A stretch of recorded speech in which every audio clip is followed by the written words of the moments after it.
Hello Aquarius, Sun, Moon Rising, and Venus signs. Kamusta kayo? Sana po ay nasa mabuti kayong kalagayan. Welcome back po sa Star Tarot at kung bago kayo rito, welcome din po kayo. Please subscribe, like, share my videos, and leave me a comment po kung nakaresonate po kayo. Thank you. So, first card ni Aquarius, we have protest. Ayan. So, Aquarius, baka may protesta, may pagrareklamo na gagawin ng iba sa inyo. And maybe because, no, baka hindi nyo nagugustuhan kung ano ang mga nangyayari. Po pwedeng sa gobyerno yan nagpo-protesta, government agency, po pwede rin na sa pamilya. Baka merong mga pagbabago sa mga rules, sa bahay, sa pamilya, maaring, alam mo yun, hindi mo nagugustuhan, pwedeng ganun. Po pwedeng sa opisina, 'di ba? May bagong papatupad na rule sa opisina, baka hindi ninyo gusto yon. So, baka yon nagrereklamo no, or magrereklamo kayo. So, we have marionette. Pwedeng related ito sa isa't isa. Ang iba siguro sa inyo, yung baka magrereklamo kayo because of this. 'Di ba? Pwedeng, alam mo yon, yung someone is dominating you, someone is dictating kung ano yung dapat mong gawin. Maaring someone dito is um, trying to, or maybe talagang someone is running your life. 'Di ba? At baka yun, no? Siguro, in the past months, years, weeks, siguro meron ditong, alam mo yun, yun siya na yung nasusunod at hindi ikaw, 'di ba? Hindi ikaw yung nakakapagdesisyon para sa sarili mo. Pwedeng may ganong sitwasyon, kaya maari na ngayon, um, maaari ngayon papalag ka na, no? Magrereklamo ka na. Maybe you're going to ano na, to have that courage and strength para bawiin, no, yung freedom mo, yung kapangyarihan mo over yourself. So we have good news, magandang balita, Aquarius. Meron ditong mga magagandang balitang paparating at ang mga balitang ito could be related to, kunyari, baka meron kayong in-applyan trabaho. So, baka ngayon, matawagan na kayo,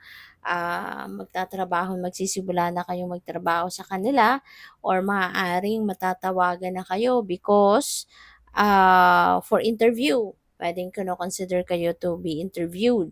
Or po pwedeng balita ito, no, related sa pera. Baka merong financial blessings or financial opportunities na dadating, or possible din na ito ay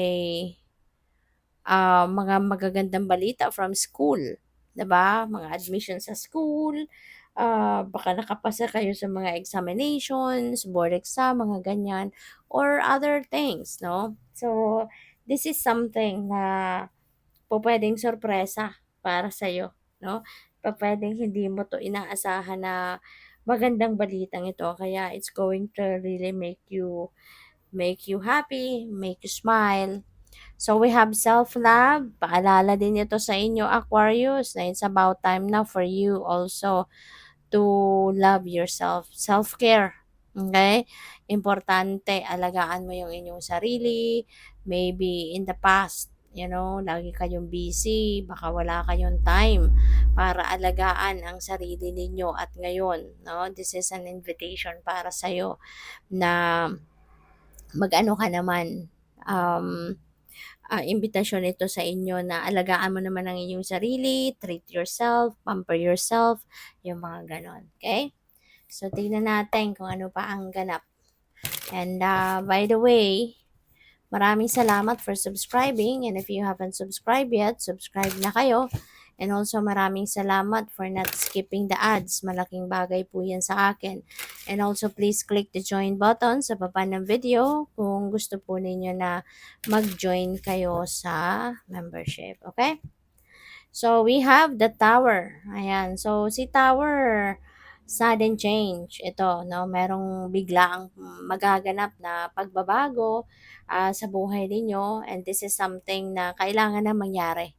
Kaya even if wala kang ginagawa para mabago ang iyong sitwasyon in this specific area of life, the universe is going to do it for you. Kasi divine timing has come for this to happen. Divine timing has come for this to unfold, no? Kaya kailangan na itong bagay na to or area of life na to magbago, no? Kaya pwedeng masurpresa ka, 'di ba? Masusurpresa ka kasi nga hindi mo to ginusto eh, hindi mo to plinano. The universe is going to do this change for you. Okay? So what else? We have 10 of swords. Si 10 of swords, um, this is ending and beginning, no? Katulad ni Tower, this is also ending and beginning kasi merong magtatapos, and of course, pag may nagtatapos, may nagsisimula, hindi ba? Pag may ending, may beginning. So, yun din ang mangyayari dito with the Ten of Swords. Dito sa Ten of Swords, ano 'to, eh, matagal matagal kayong nandito sa sitwasyon na 'to na nasaktan, kasi maaaring naloko kayo, maaaring na-betray kayo, eh, 'no, ng mahal mo sa buhay. Someone 'no, na nagkaroon kayo ng emotional investment. Minahal mo yung taong ito bilang siguro karelasyon mo, romantic partner mo, or po pwedeng isang kaibigan or isang kapamilya, yung nakapanakit ng inyong damdamin dito. Maring niloko ka, no? Na-betray, na-cheat, ganon.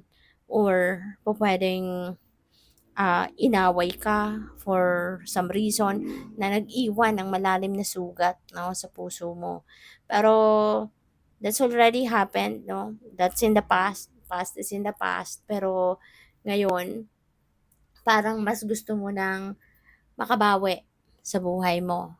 Gusto mo nang mag-bounce back in your life. Kaya ngayon, babangon ka na from this situation. Hindi mo na to didibdibin. Maaaring magpapatawad ka na sa ngayon. So, ngayon, you are entering a new phase in your life, which is really good. Kasi, kumbaga, 'di ba, makakabangon ka na. Magsisimula ka na ng bagong buhay, on a clean slate. Maaaring yun nga, nakapagpatawad ka na rito, natanggap mo na nangyari, kaya bukas na yung puso mo, para sa pagbabago. So we have 5 of swords pero in reverse, so which is good, Ah, possible dito, no, na may kapatawaran or may pagpapatawad kayo from the person who have hurt you in the past. So maaring napatawad mo na siya dito.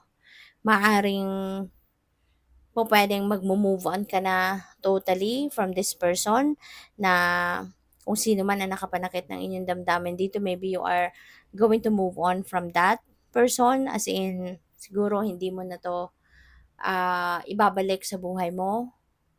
Tama na yung napatawad mo na siya, 'di ba? Pero hindi mo na siya tatanggapin bilang parte ng buhay mo, puwedeng gano'n. Or for others of you po, puwedeng may reconciliation na magaganap, you know? Pupuwedeng, merong compromise na mangyayari, 'di ba? Maaaring masosolusyunan ninyo yung naging problema, yung naging dahilan 'no, ng hindi ninyo pagkakaunawaan. So, pupuwedeng masolusyunan 'yun at kaya magkakaroon dito ng chance for you to reconnect with that person at baka 'yun nga, baka mag-reconcile kayo, baka magkaayos kayo, 'no, yung gano'n. So, good luck. Thank you for watching. Love and light. Namaste.